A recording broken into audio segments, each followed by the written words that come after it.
It feels like every week there's another studio getting gutted or shut down. Another one. Another one. Another one. Another one. And it's because the AAA model is breaking. Gaming isn't just dying, AAA is just becoming unsustainable. When one game failing can wipe out an entire studio, does that model really make sense anymore? For years it felt like gaming only had two options, massive AAA or indie. And that AA middle seems to be finally coming back.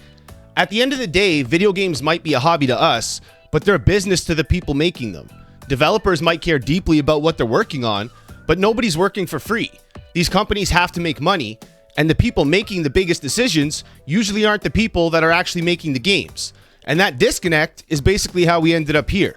Games didn't always feel like this. There used to be a middle. We had AA games, mid-sized games, stuff that felt like games first, not giant productions. Not every release had to be a massive, cinematic, world-breaking experience, and not everything had to be a tiny indie passion project either.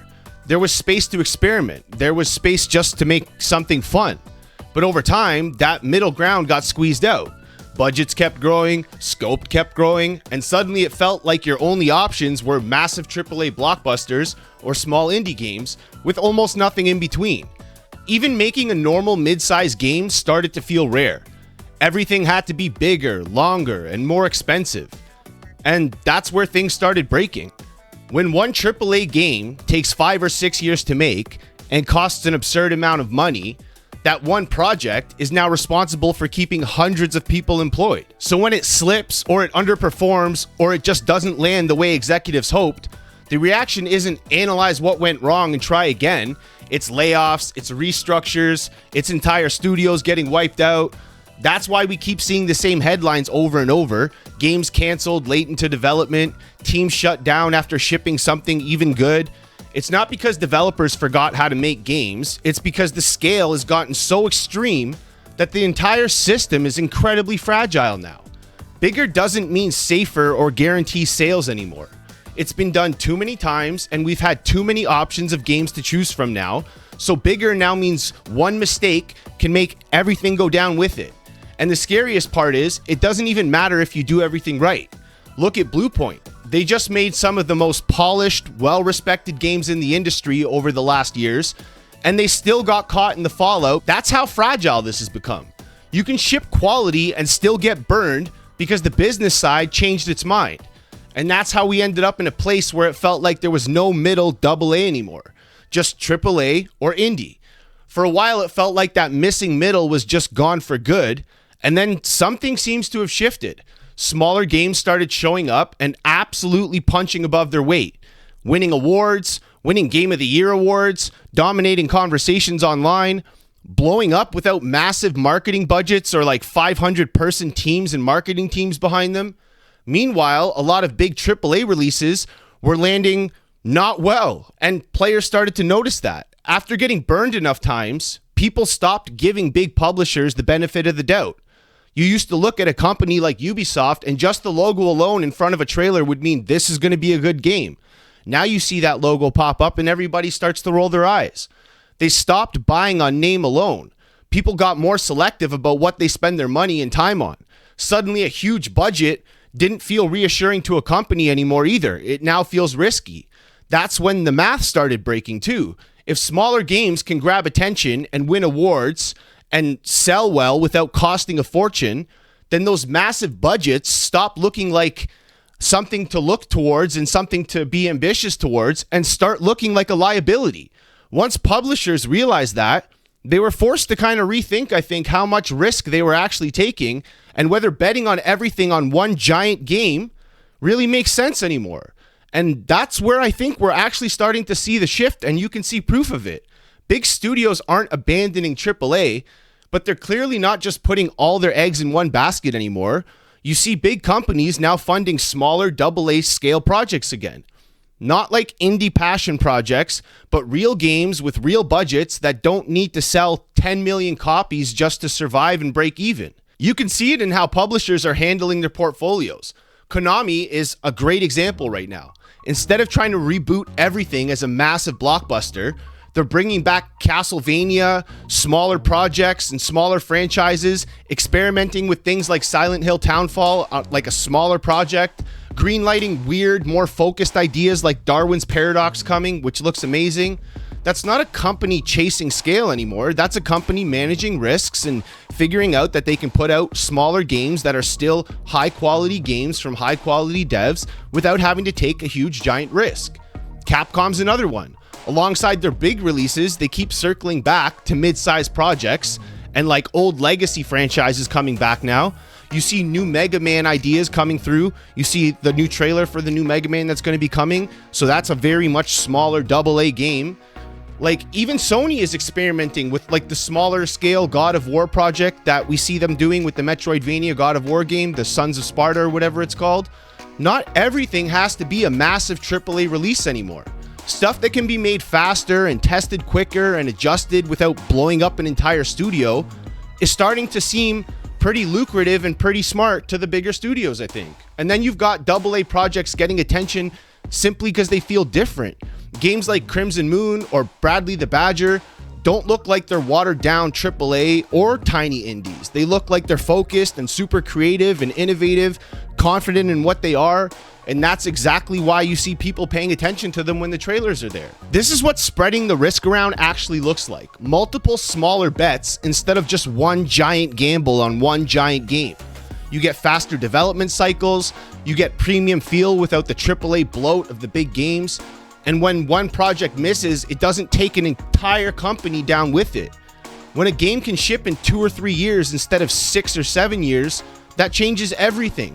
Risk drops, burnout in the studio drops, and studios can actually adjust instead of like, oh no, this game didn't land, what are we gonna do? It's like, okay, that wasn't our whole budget. We can go and try something new and try again. AAA isn't going anywhere. It just can't be the only plan for the big studios anymore. Okay, quick thing before we keep going. If you're new here, welcome. If you've been around for a bit, welcome back, obviously. I really appreciate you being here. And if you end up enjoying this video, then please give it a like or a sub. It helps more than you probably think. It helps the channel grow and lets me keep building towards the community I'm trying to make here. So if you do that, I really appreciate it, and thanks a lot. Okay, anyways, back to the video. This is where people get confused. AA is not indie. Indie is about independence. AA is about scope. These are smaller budget games made by experienced teams with publisher support. They're not trying to be endless content machines. They're not trying to be live service things. They're just trying to be good, focused games. AA games aren't trying to turn into like a second job the way a lot of AAA games feel. They're not built around big, giant 10-year roadmaps and endless content plans. They're built just to be played and finished and enjoyed. You boot them up, you have a good time, you finish the game, and you move on. You pay them their money, they make their money, they make their profits, everybody wins. And that's the appeal of the middle space. You still get real budgets and real developers and real talent behind the game. Not saying indie devs aren't real talent, but you know what I mean. It makes it look like the industry is dying when a big AAA game comes out and doesn't do well. And I think this is the part people keep getting wrong. The gaming industry isn't dying. The industry isn't collapsing. What's dying is the idea that every game needs to be massive and all-consuming, and that's what's dying. AAA isn't going anywhere and it never will. Big games will always exist. But the idea that AAA is the only way forward and that's the future, the big giant games, that's what's breaking. And honestly, it's a good thing. Because when everything has to be bigger every time, the creativity literally gets ripped away because everybody has to play it so safe. So all the risk disappears. Studios stop trying new things, which is why you get copy and paste cookie cutter games and why every AAA game kind of starts to feel the same. You end up with an industry that looks impressive from the outside. Look at all these big releases, but then you go to find something to play and it feels like weirdly empty. It's like, okay, there's all these big games, but none of them really are jiving with me or are something I want to play. And what we're seeing right now is the industry starting to remember, oh, hey, we don't have to only do that. AA coming back means more ideas get a shot. More franchises don't have to stay dead because they can't justify a big $200 million reboot. They can do a smaller reboot or bring the franchise back with a smaller game. Not everything has to be AAA anymore.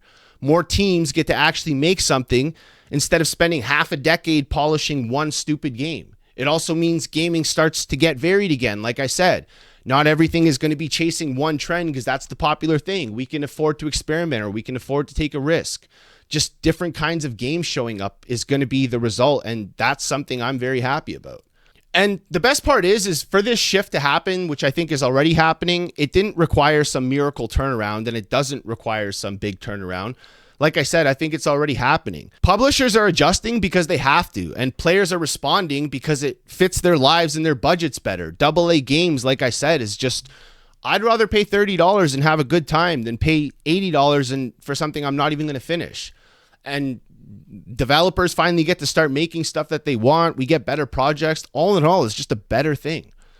So yeah, this isn't the end of gaming like many would like you to believe and like you see all the time. Video games is crashing and all the rest of it. It's just the industry course correcting after years of BS. And if AA keeps getting treated like a real thing, and we start to continue to see this pattern of big studios paying attention to AA games and making AA games, the next few years of gaming and the next generation of gaming could be way more interesting than anything we've had coming before currently. Anyways, I think that's all I have for you today, guys. I hope you managed to take something good away from this video. My whole goal when making these is not only to have a place to have like a community and interact with all of you, but to try and bring some form of a clear, concise point and build some kind of real conversation around whatever topics in the industry interest me. So I hope I was able to do that somewhat.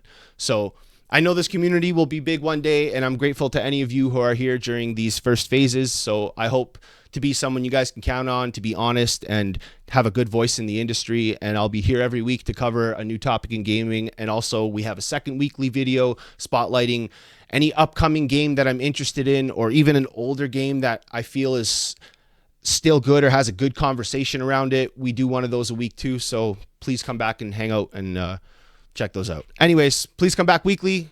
Check out the videos. I appreciate you guys all being here. Leave the video a like, share it around with your friends, whatever, all that rest of that nonsense. I'm going to stop before I keep rambling. I appreciate you guys. Love you guys. I'm out.